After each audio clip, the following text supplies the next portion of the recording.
తాకట్లో ఉన్న మీ బంగారాన్ని విడిపించి ఆ రోజు ఆన్లైన్ రేటుకి కొంటాం. Sharma gold company. నమస్కారం. ధనుర్మాసం నడుస్తోంది. అద్భుతమైనటువంటి రోజులు. శ్రీమన్నారాయణుడికి ఎన్ని సేవలు చేసుకోగలిగితే అంత. గోదాదేవి చేసుకున్నటువంటి స్థాయిలో మనస్సుని కైంకర్యం చేయలేనటువంటి దీనులం కనుక అయ్యవారికి మనం చేత్తో చేసుకునేటువంటివి, మన చుట్టుపక్కల ఉండేటువంటి కొన్ని పదార్థాలను వినియోగించుకుంటూ స్వామికి చేసేటువంటి కైంకర్యాలు ఏవైతే ఉంటాయో వాటిని కనుక యథాశక్తి చేసుకున్నట్లయితే ఈ మాసం అంతా అద్భుతమైన ఫలితాలు వస్తాయి అని శాస్త్రం నిర్వచిస్తూ ఉన్నటువంటి విషయం. ఈ సందర్భంగా చెప్పుకోదగినటువంటి అద్భుతమైనటువంటి కైంకర్యం ఏంటంటే, ఎప్పుడు ఈ వీడియో చూస్తే అప్పటి నుంచే అయ్యో ఇంతకుముందు చేయలేకపోయామనేటువంటి బాధ ఎవరు కూడా పడకుండా ఇది చూసిన మరుక్షణం స్వామికి ఆ తెల్లవారుజామున రేపు వచ్చేటువంటి పాశురం, రేపు వచ్చేటువంటి కైంకర్యాలతో భాగంగా వీలైనంత వరకు తెల్లవారుజాము సమయానికన్నా కూడా పూర్వమే, అంటే 6 గంటల కన్నా కూడా పూర్వ వ్యవధిలోనే ముందుగా మనం కాస్త నీళ్లతో కడిగి పెట్టుకున్నటువంటి 28 ఏలక్కాయలను కనుక రెడీ చేసుకుని పెట్టుకుంటే, జస్ట్ నీళ్ళలో తడపడం, వెంటనే గుడ్డ మీద పెట్టుకోవడం. ఎక్కువసేపు నీళ్ళలో తడిసాయంటే మాత్రం మనకి అవకాశం, అవి మెత్తగా అయిపోతాయి, మనకి దండ గుడ్చగలిగేటువంటి అవకాశం లభించదు. కనుక 28 ఏలక్కాయల్ని ముందుగా చక్కగా నీళ్ళతో ఊరికి ఒక్కసారి అలా తడిపినట్లుగా చేసి పక్కన పెట్టేసేసుకుని ఒక పసుపు రాసినటువంటి దారానికి ఆ సూది ఎక్కించుకుని దాంతో ఒక మాలగా ఈ 28 ఏలక్కాయల్ని కూడా మనం దండగా పేర్చుకోవాలి.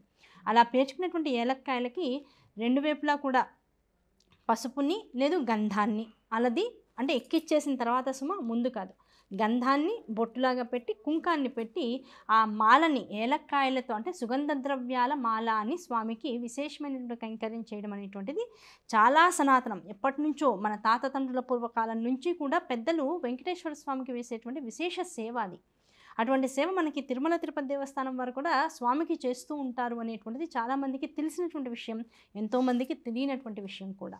ఈ సుగంధ ద్రవ్యాలతో కూడుకున్నటువంటి ఈ మాలని స్వామికి సూర్యోదయానికన్నా కూడా పూర్వమే కనుక రోజు మొత్తం మిగిలినటువంటి ధనుర్మాసం రోజులన్నింటినీ కూడా మనం వీలైనంత వరకు, లేదండి మేము రోజు చేయలేం, అది కాస్త ద్రవ్యంతో అంటే డబ్బుతో కూడుకున్నటువంటి విషయం కనుక మేము ఒకవేళ ఇవాళ మొదలెడతాం, ఈ ప్రోగ్రామ్ చూసాం కనుక రేపటి నుంచి మొదలెడతాం, ఎన్నాళ్ళు చేసుకోవచ్చు అంటే మేము చేసుకోగలిగినటువంటి స్థాయి దాన్ని అనుసరించి చెప్పండి, మీరు చెప్తే దాన్ని బట్టి చేసేసుకుంటాం అనుకున్నట్లయితే మనకి రేపు వచ్చేటువంటి ముక్కోటి ఏకాదశి వస్తుంది. ఆ ముక్కోటి ఏకాదశి డేట్ చూసుకుని మనం మొదలెట్టేటువంటి రోజుల నుంచి వీలైనంత వరకు ఆ ముక్కోటి ఏకాదశి తెల్లవారుజామున నుంచి వరకు కూడా ఈ కైంకర్యాన్ని, విశేషమైనటువంటి సుగంధ ద్రవ్యాలతో కూడుకున్నటువంటి మాలని స్వామికి కనుక సమర్పించుకున్నట్లయితే జీవితంలో ఆనందము, సౌఖ్యము, సుఖము, వంశాభివృద్ధి కలగాలి అనుకునేటువంటి వాళ్ళకి ఆ అనుగ్రహము, ఇవన్నీ కూడా అయ్యవారి యొక్క అనుగ్రహం వల్ల లభిస్తాయి అని శాస్త్రం చెబుతూ ఉంటుంది.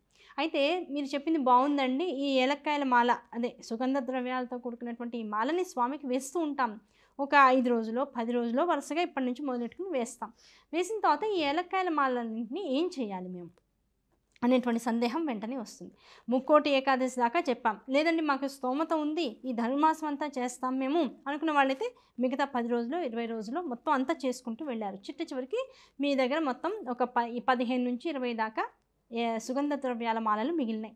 ఈ మాలలన్నీ మీరు ఈ వ్రతం కంప్లీట్ చేసుకున్న తర్వాత ఒక శుభగడియన వీలైతే కనుక ఎన్ని మాలలు మిగిలాయో అంతమంది ముత్తైదులను ఇంటికి పిలుచుకుని, లేదు దంపతి పరంగా వస్తారు అనుకుంటే, లేదు మా ఇంట్లో ఏదో వివాహం ఉందండి, ఆ వివాహానికి ఎలాగో బంధువర్గం అంతా కూడా వస్తారు, వాళ్ళందరిలో ఇవ్వచ్చా, చక్కగా దంపతులు ఇద్దరిని కూడా కూర్చోపెట్టి, ఆ కూర్చోపెట్టిన వాళ్ళకి వీలైనంత వరకు బొట్టు పెట్టడం, గంధం రాయడం, కాళ్ళకి పసుపు రాయడం, వీలైతే పారాణి కూడా పెట్టడం, దాంతోపాటుగా శరీరానికి అత్తరు లాంటి సహజ సిద్ధమైనటువంటి ద్రవ్యాన్ని చక్కగా వేస్తూ ఉండడం. అత్తరు సహజ సిద్ధం కాదు, అత్తరు అని ఎందుకు చెప్తున్నారంటే అత్తరుతో సమానమైనటువంటి వాసన, సుగంధ ద్రవ్యాల్ని వాసనలు ఇచ్చేటువంటి వాటిని మనం జవ్వాది అంటాం. అది మనకి పౌడర్ లాగా దొరుకుతుంది. అది మన ఈ పూజా స్టోర్స్ అన్నిట్లో కూడా డబ్బాలు అమ్ముతూ ఉంటారు, పెద్ద ఖరీదు కూడా ఉండదు. ఆ జవ్వాదిని కనుక తీసుకుని 2 చేతుల్లో కొద్దిగా నీళ్లు వేసుకుని ఆ జవ్వాది పౌడర్ని చేతిలో వేసుకుని ఎదుటి వాళ్ళకి చక్కగా మొహానికి చేతులకి కనుక రాసినట్లయితే చక్కటి పరిమళం వస్తూ ఉంటుంది. అటువంటి ప్రాకృతికమైనటువంటి వస్తువుల్ని వాడుతూ వాళ్ళకి అలంకారం చేసి చక్కగా పూలని జడలో పెట్టడం, మగవాళ్ళకి పూలదండ చేతికి ఇవ్వడం, లేదు మెళ్ళో వేయడం, భార్యతో వేయించడం, ఎలాంటివైనా పర్వాలేదు. ఎదురుకుండా ఉన్న వాళ్ళిద్దరూ వెంకటేశ్వర స్వామి పద్మావతి స్వరూపం అన్నట్ల భావన కనుక మన మనసులోకి వచ్చి ఇటువంటి అలంకారాన్ని వాళ్ళకి చేసి వస్త్రాదులతో కూడుకుని ఈ ఏలక్కాయల మాలను కనుక అలా ఇంతమంది దంపతులకని మనం ఇచ్చుకున్నట్లయితే సకల కోరికలు నెరవేరుతాయి. ఇందులో ఎట్టి సందేహము లేదు. అందున ఈ గోదాదేవి చేసినటువంటి వ్రతం ఏదైతే ఈ ధనుర్మాస వ్రతంగా చాలామందికి తెలిసి ఉంటుందో ఆ సందర్భంలో కనుక ఇటువంటి విశేష కైంకర్యాన్ని స్వామిని చేసినట్లయితే ఆయన పొందేటి ఆనందం అంతా ఇంత కాదు అని మన పెద్దలు చెప్తూ ఉంటారు. అటువంటి ఆనందం మనకి జీవితంలో లభించాలి. అది ఎంత పరిమళాన్ని ఇస్తుందో, ఇప్పుడు ఏలక్కాయని నోట్లో వేసుకుంటే ఎంత సుగంధం, ఎంత ఆనందం కలుగుతుందో, ఎటువారికి మనం మాట్లాడుతూ కూడా ఉంటే ఎంత ఆహ్లాదభరితమైనటువంటి వాసనలు వాళ్ళ వైపుకు వెళ్తూ ఉంటాయో, అలాగే ఈ మాలని ఒక దంపతులకి దానం ఇచ్చుకోవడం ద్వారా మనకి అటువంటి ఆహ్లాదకరమైన పరిమళభరితమైన సువాసనతో కూడుకున్నటువంటి స్థితిగతులు మన జీవితంలో కూడా ఇన్వైట్ అవుతూ ఉంటాయి. కనుక ఏమండి అందరికీ మాకు 21 మాలలు అయ్యాయి, 20 మాలలు అయ్యాయండి, ఇన్ని మాలలు ఇంతమంది దంపతులకి వస్త్రాలతో సహా అంటే మాకు అంత స్తోమత వెంటనే యాక్సెప్ట్ చేయదండి. ఒక 5 మందికి బట్టలు పెట్టుకుని ఇలా ఇస్తాం, మిగతా వాళ్ళకి ఉట్టిగా ఇచ్చుకోవచ్చా? తాంబూలంతో పాటు ఇచ్చేసేయండి. 3 ఆకులు పెట్టి జంట తాంబూలం, ఒకటే తాంబూలం, ఇద్దరికి విడివిడిగా మాత్రం తాంబూలం ఇవ్వకూడదు. ఒకటే తాంబూలం ఏర్పాటు చేసుకుని దానిలో వక్కలు పెట్టి పసుపు కుంకాలు పెట్టి మగవాళ్ళకి వీళ్ళతో ఒక దంజం కూడా పెట్టి, దంజం 2 పెడతాం, జతగా పెడతాం, ఒక దంజం ఎప్పుడు కూడా ఇవ్వమన్నమాట.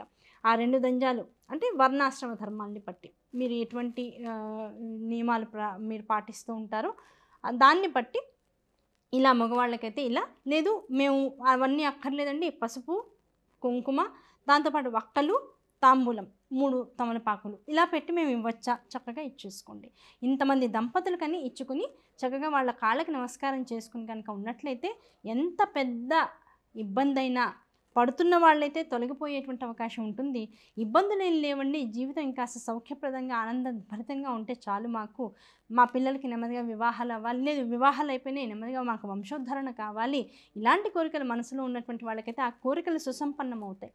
ఏ కోరిక లేనటువంటి వాళ్ళకి జీవితం మొత్తం ఫలదాయకంగా, అంటే వాళ్ళు ఆధ్యాత్మిక దారిలో ఉంటే ఆ ప్రయత్నాలు చేస్తూ ఉంటే అందులో వృద్ధి చెందాలని ఆ ప్రయత్నాలు సఫలీకృతం అవుతూ ఉంటాయి.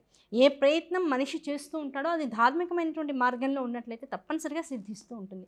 అద్భుతమైనటువంటి ప్రయోగం ఈ సుగంధ పరిమళాలతో కూడుకున్నటువంటి సుగంధ మాల కైంకర్యం చేయడం స్వామికి.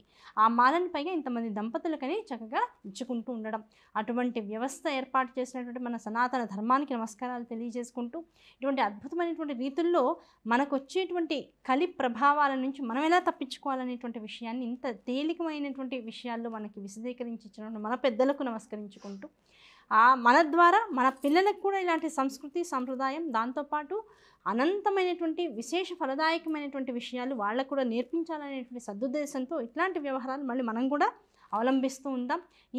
ఇటువంటి అలవాట్ల వల్ల మనం వచ్చేటువంటి భవిష్యత్తు, మనం చేసుకునే కర్మలకి సాక్షిభూతమైనటువంటి భూత భవిష్యత్తు వర్తమానము ఇవన్నీ కూడా సరైనటువంటి పంథాలు నడిచేటువంటి అవకాశం మనకు కలుగుతూ ఉంటుంది.